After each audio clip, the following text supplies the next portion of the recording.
Hello, welcome, and thank you for joining us. My name is Tina and I run PI. PI is just short for Passion in Events. If you're not sure whether I just said action in events or passionate events or anything else, you'll see why we're known as PI. We asked on the webinar registration form who had been involved in cycling events before, and the answer was about 50-50 between those who'd said yes and those who'd said no. So we'd like this webinar to be as helpful to everyone as possible. Feel free to use the chat button and we'll have a Q&A at the end. I'm expecting to kind of yak at you for about 40 minutes. Any questions we don't get to, please contact us separately afterwards. In the meantime, you're all muted, and due to the techie delay, we're not unmuting anyone.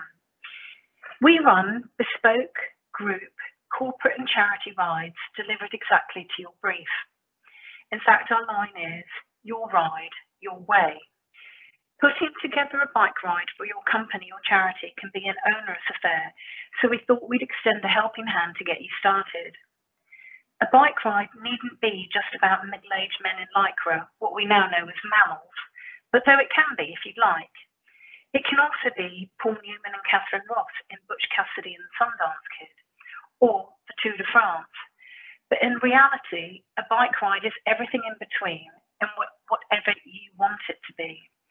It's about relationships with colleagues, with charity partners, fulfilling company or charity objectives, fitness and well-being.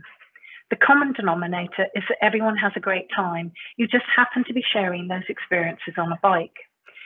With bike purchasing currently at an all-time high, and a huge amount of government investment going into making cycling safer, and more investment going into making it more attractive than other forms of commuting, now is the time to organise a bike ride. We only offer bespoke rides, responding only to your brief. This means we make all of our processes fit around your humans.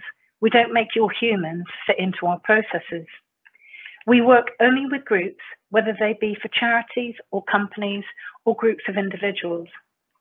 We run events all over the UK and Europe. Most of these are to stunning destinations where you can feel the wind through your helmet and the burn in your thighs, but many are far less glamorous, just linking offices or visiting corporate places of interest like headquarters, branches, or depots. Most of our events are all-inclusive and fully supported, so you can expect guides, chaperones, drivers, mechanics, medics, luggage carried every day, food, hotels, routes, and even a few extras like cycling jerseys or riding with a professional cyclist. It's all bespoke and it's tailor-made for you, so you can choose which bits you want. So why do a bike ride?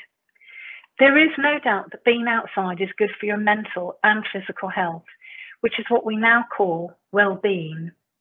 If you add to that the motivation of being with colleagues and sharing the same experiences, the feel-good factor increases, as does the measurement on the well-being scale. Well-being is a powerful reason to do anything, but especially now.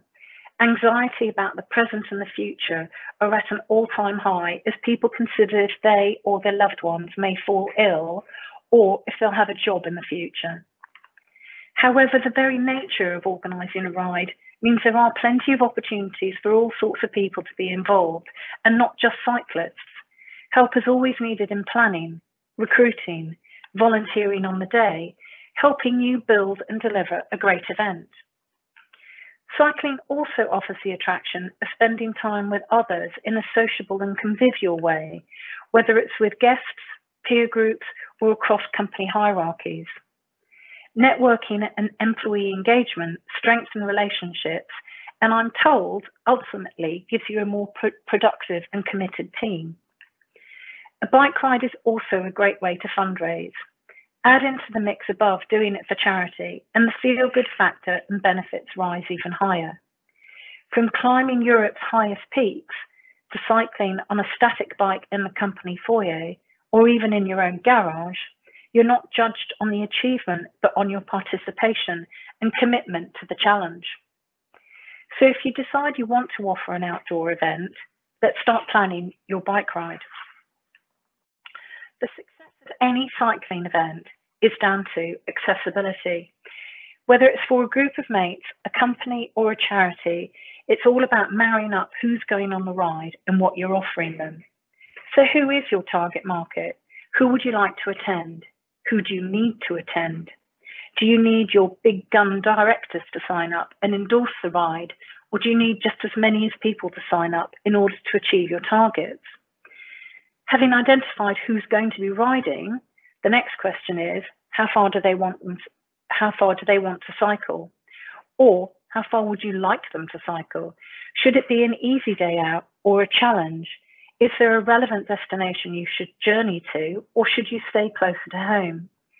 If you're a group of mates, you'll know each other's cycling limits, but how is this gauged if you don't know your audience?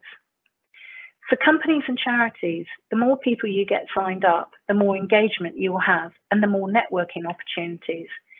But people won't sign up if the challenge is too hard, and neither will other people who are proficient cyclists attend if they think it's too easy. So you may need to offer a variety of distances to keep everyone happy, or even just happier. If you're offering a one-day ride, how much time do you really have to ride? And what's more important, riding or relaxing and networking? Is the ride really just the excuse for relaxing, or vice versa? What time do you want to finish and where? With lunch? With dinner? If you need everyone to finish at the same time, you'll need to offer 2 or 3 distances, or the slower riders will still be on the road when the faster cyclists are finishing their first pint, which doesn't feel great if you're the slowest rider and probably feels worse if you're the most senior rider.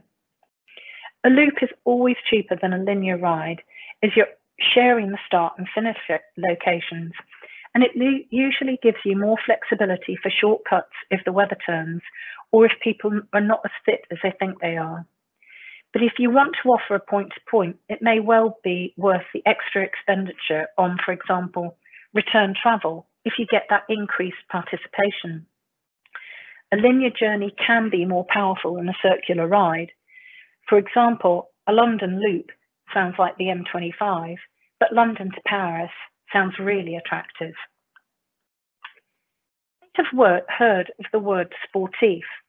A sportif is just a mass participation event, usually circular, and people either follow signage or a navigational device like a phone or a Garmin with a route on it, so there are no guides.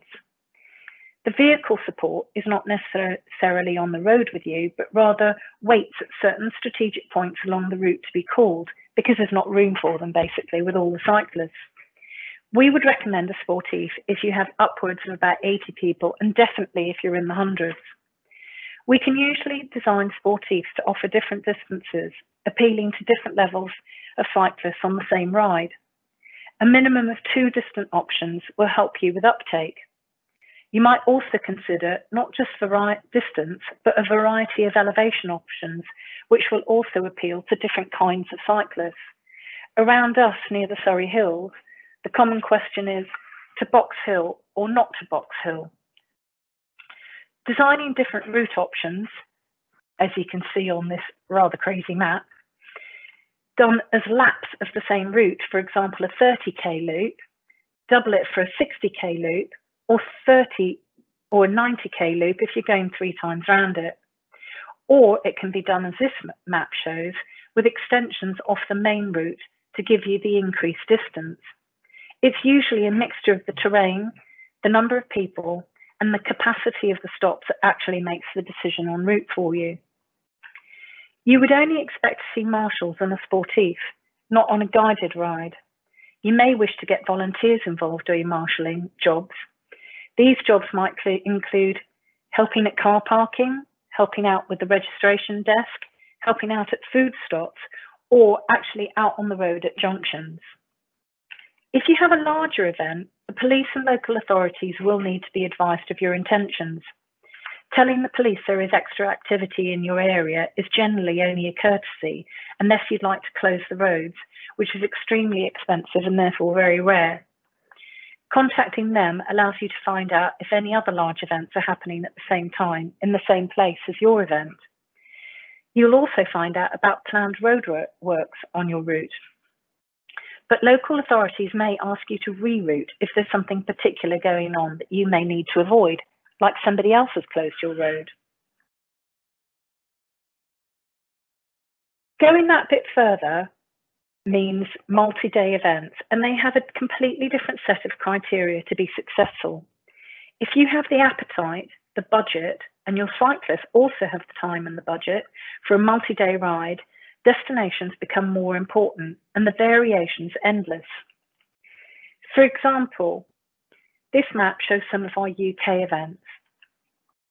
A point-to-point in the UK between offices increases the company brand experience at the same time as allowing people to meet from different offices. Things you might need to think about are, will you expect everybody to ride the whole thing? That's like London, Land's End to John O'Groats on that map. Do you think people should be allowed to join just for a day? Will you provide travel for those who are joining for only segments? A classic London to Paris, and at this point, I do have to point out, we do know that the UK is not just off the coast of Spain, but it was the only way we could fit in all of what we do in Europe and all of what we do in the UK on a single side. A classic London to Paris carries the reward of a night in Paris at the end of it, but would you like to do it in 24 hours, 48 hours, 3 nights, or 4 nights? Which ferry crossing suits your group best? Le Havre, Caen, Dieppe, Calais? And what time ferry? Morning, afternoon, twilight, or overnight? As I said, the options are endless. If you're also going to do it for charity, would you like to visit charity partners or a charity project en route and give greater understanding of the cause you're supporting? When you're planning your multi-day route, you may be thinking of accommodation such as a chateau in the Loire or chalets in the Alps. But in reality, if you have a big group, your route is dictated by the available accommodation, which is hopefully somewhere near the route.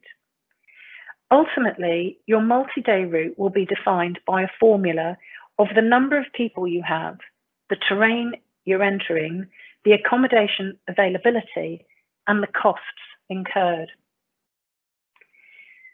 Generally, if you don't know where you're going, there are 3 ways to get there. Follow a guide, follow a sign, or follow a device like a Garmin. So when do you use which system? Pi specialise in guided rides with a guide ratio of approximately 1 Pi guide to 10 cyclists of roughly the same standard or fitness and experience. A group of, for example, 40 people is split down into 4 smaller groups of 10 people, each led by a Pi guide. The clue's in the word, with the guides leading the way as navigators. They are also mechanics if anything goes wrong, and they can often be first aiders. We have guides to suit all cycling standards from Café au lait to Espresso. You can see more on our website under the team section. Guided rides with a Pi guide in front are better for networking, as you don't have that embarrassment of someone taking over the navigation role just because they're senior. You can also use guided rides to attract people who would otherwise not attend, as they're concerned about having problems with mechanicals which they can't fix, or missing a sign, or are put off by the technology of a Garmin, or words like GPX file. Pi guides only have their group to look after, so everyone gets more TLC. Then there's navigational devices like phones or Garmins. The routes can be sent out in various forms to your riders in advance to be uploaded to their devices. The upside is it's much cheaper than signage or guides. The downside is people not signing up because of the fear of technology. Some people will also worry about battery usage or not having any phone that's relevant or Garmin that's relevant, while we will worry about people looking at their devices and not at where they're going. And lastly, as we've already mentioned, signed rides work best on a one-day route when you have large numbers. They also work well if you're going to do the ride again and can spread the cost of the signs over several years or rides. Signage costs can be dependent on the complexity of the ride, for example, the number of turns and the terrain.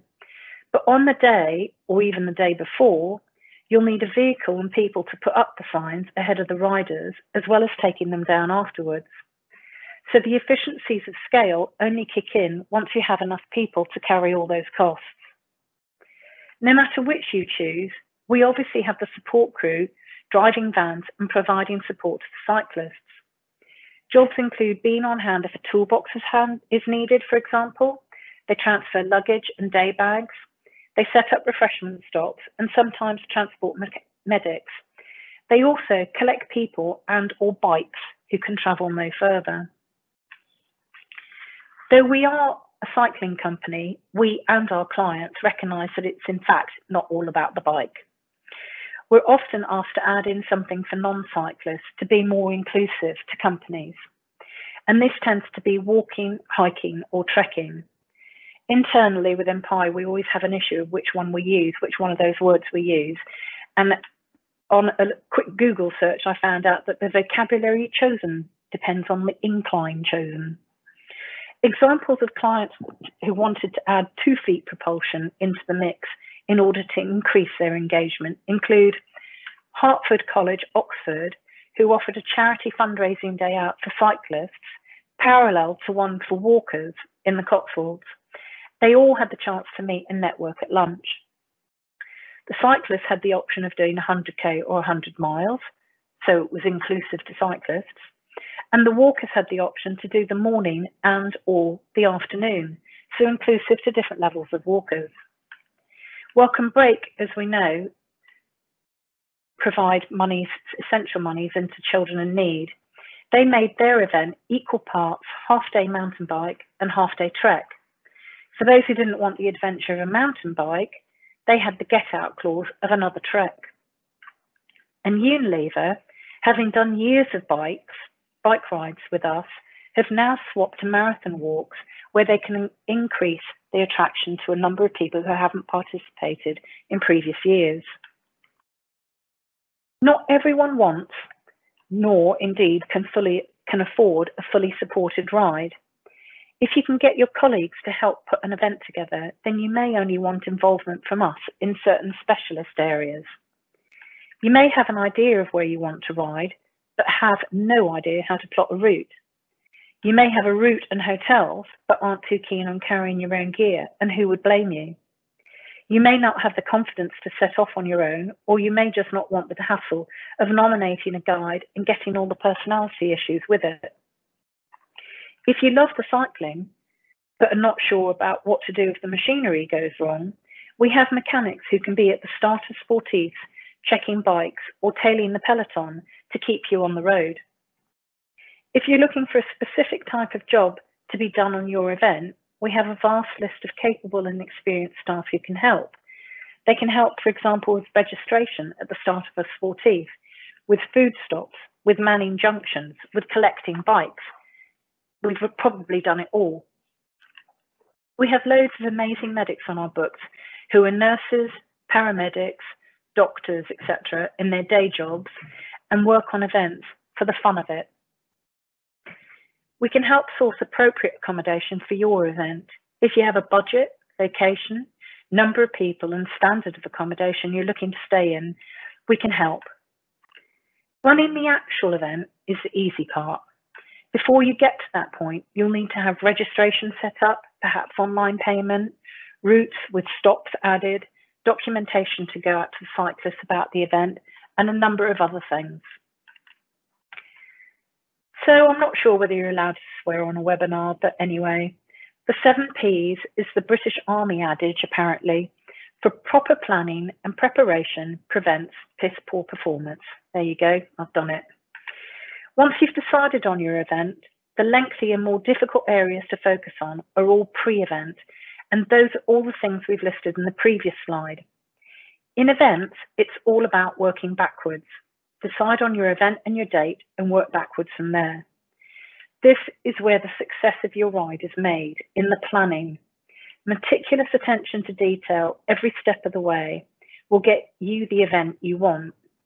Changing plans or not having a clear plan is costly and will show in your event delivery. I'm just going to take 3 elements now to just chat through. The first of which we don't get involved with. So recruitment. As all of our work is with companies and charities, They come with their own database of potential participants who they know well and communicate with regularly, which is why we don't normally get involved in the recruitment side of things. You'll need to engage with all the usual channels such as intranets, supporter databases, emailings, social media, affiliate marketing, etc., depending on whether your event is for your employees, your supporters, or you're recruiting a group of people on the open market, as it were. Once you've set up your recruitment process, you need to get people to commit. Registration for an event usually means booking your place online on an event and giving some key details, such as mobile number, a medical statement, and next of kin. You may also ask at this time for specific event information, like what train Eurostar you want to be on if you're actually offering a choice, or what distance you would like to ride if you're offering a choice of distances, or just your jersey side if you're offering jerseys. We give you a dedicated web page on our website and set up registrations through that page. We can also take participants' monies via our secure website. Some of the personal data will need to be shared with the host company or charity. You will, after all, want to know who signed up and chase them for money if they haven't paid you and they're supposed to pay you. We may have to share it with hotels if hotels need rooming lists, or medics, but at all times we are GDPR compliant. Before your event, it is good practice to put all the information into one document which covers what your participants are doing, the detail of how it will happen, contact details, etc. We call this a cyclist information document. We can send it out branded from Pi, or you can brand it yourself with our information if you like. Depending on when you send this out, you might cover training and preparation for the distance, or preparing your bike, for example, an M-check, what to bring, where and when the ride starts and finishes, travel options, navigation options, emergency phone numbers and details. That's just a few of the things that we would put in. This is just a list of some of the extras we can provide on an event, depending on your budget and the tone you wish to set. Just picking up on the last point here, many people think that medics are not necessary on a UK event, as you just fall back on the NHS if needed.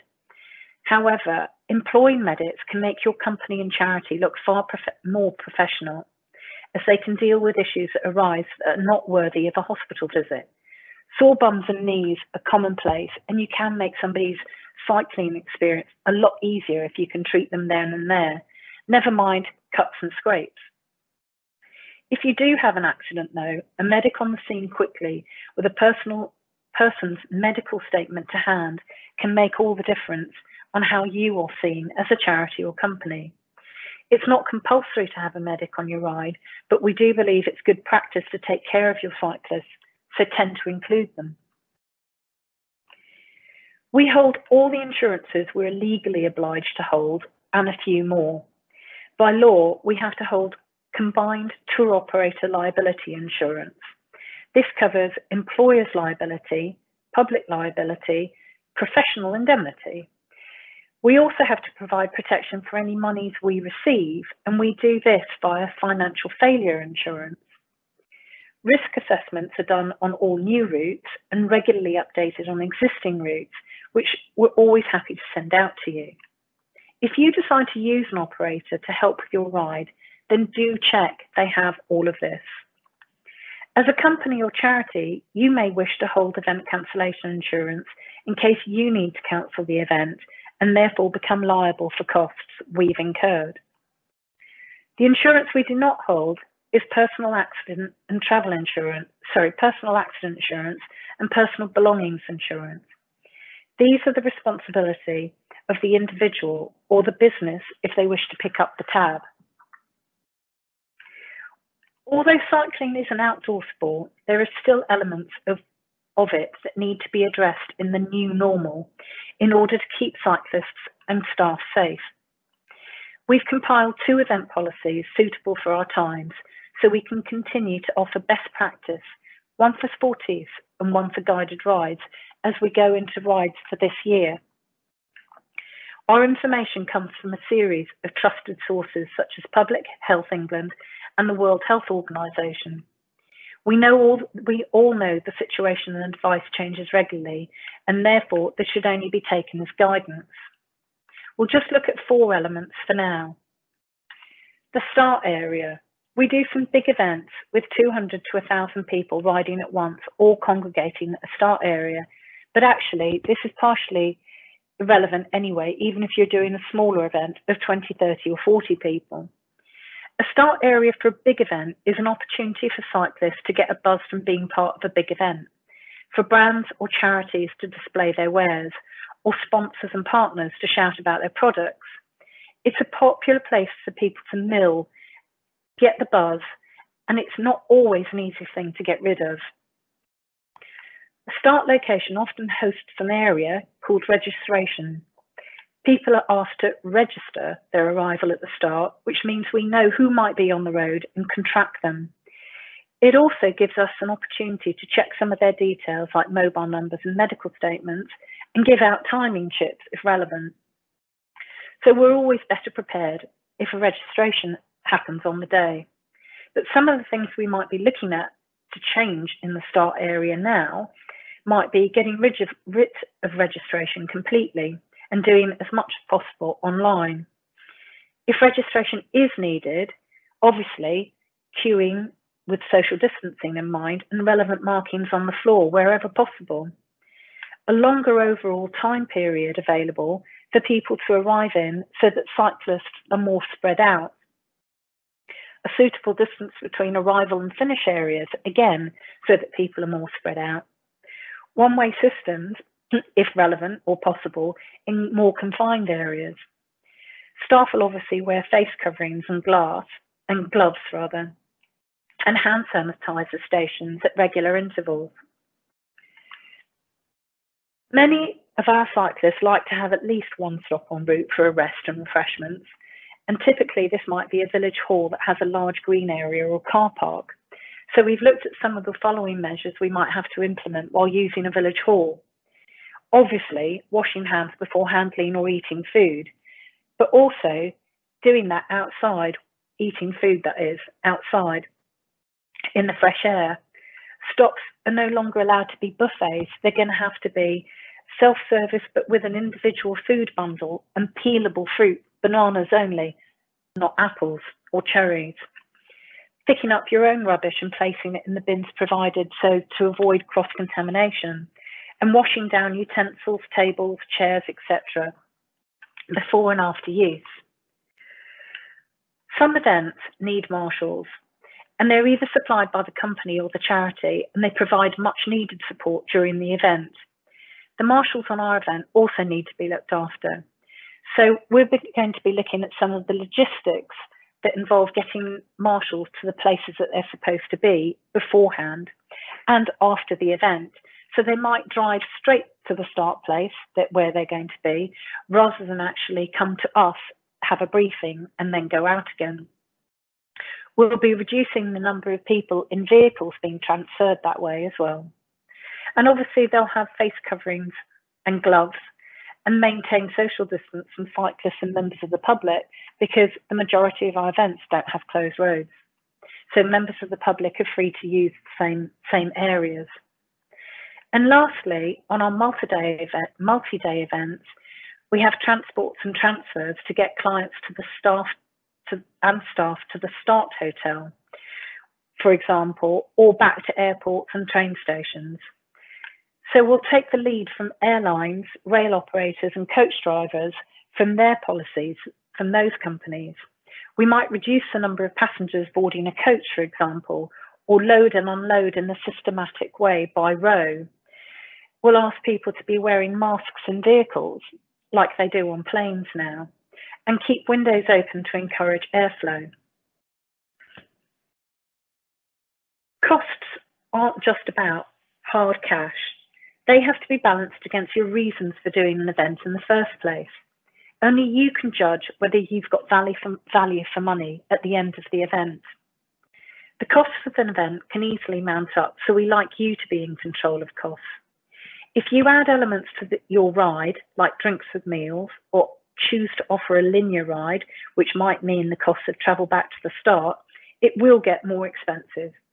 If you take things away, like dinner on the ferry or the Eurostar back, it'll get cheaper. Ultimately, it's up to you to decide how much you'd like to spend and what image you'd like to portray. As we said at the beginning, we don't expect your humans to fit into our processes. We fit our processes around your humans. So, would you like to start in a car park or have breakfast in a pub or in a hotel? Would you like to stop at a village hall and offer tea from an urn? Or are you more of a China Cups group and would prefer a National Trust cafe to stop in? Would you like rolls in a village hall, or would you like a restaurant lunch? Will your company be paying for all of the trip costs, or will individuals need to contribute to them? Or will the individuals be paying in full? Will your company offer matched giving to incentivize participation? Do you give annual charity days off? Is there a ride to work scheme available? Once you've decided on that level of detail, you'll need to look at the payment options.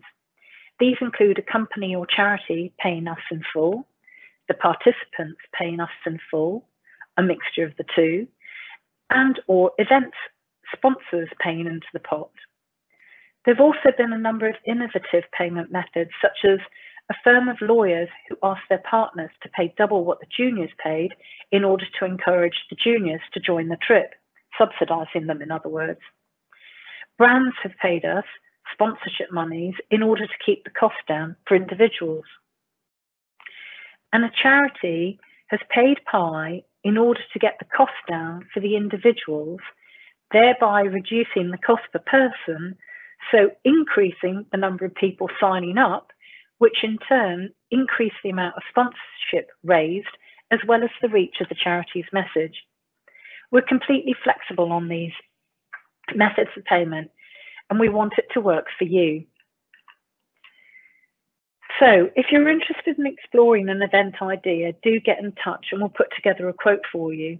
Just give us your idea and as much information as possible, like how many people you might have, the start and end points if you have them, amount of days you expect to cycle, etc. We now have a new pandemic policy, which we call our no deposit system. So we won't ask you for financial or contractual commitment until we know your ride can proceed according to government guidelines. We're now going to take some questions that Tom will have published. Tom, our webinar moderator, will have published.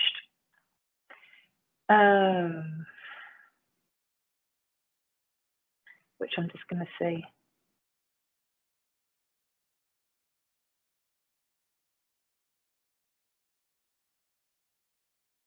We've got one question on how confident are you that you'll be running an event in Europe post-Brexit? Well, actually, we will be running events in Europe next year, but we don't know what the costs involved are because the negotiations haven't finished yet. Some of them have started, obviously, but not many of them are finished. So we will be running events in Europe. Some of the issues that we're looking at are the costs of taking bikes out might be affected, and the costs of bringing bikes back into the UK for, let's say, a London to Paris bike ride where we bring back the bikes. Those might be affected. The other question, which would be really interesting, is how flexible are you on the 1 to 10 cyclist ratio? Well, actually, we're very flexible because it's not about the numbers, it's about the skill of each cyclist within that group. So if the cyclists are 5 cyclists who are all the same level of speed and experience are in the fast group, leaving 15 or 12 cyclists in another group who are all similar speed, then that's far more important.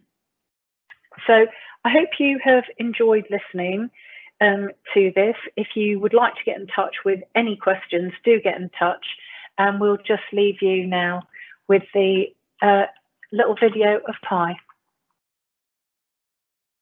We won't because it's not playing.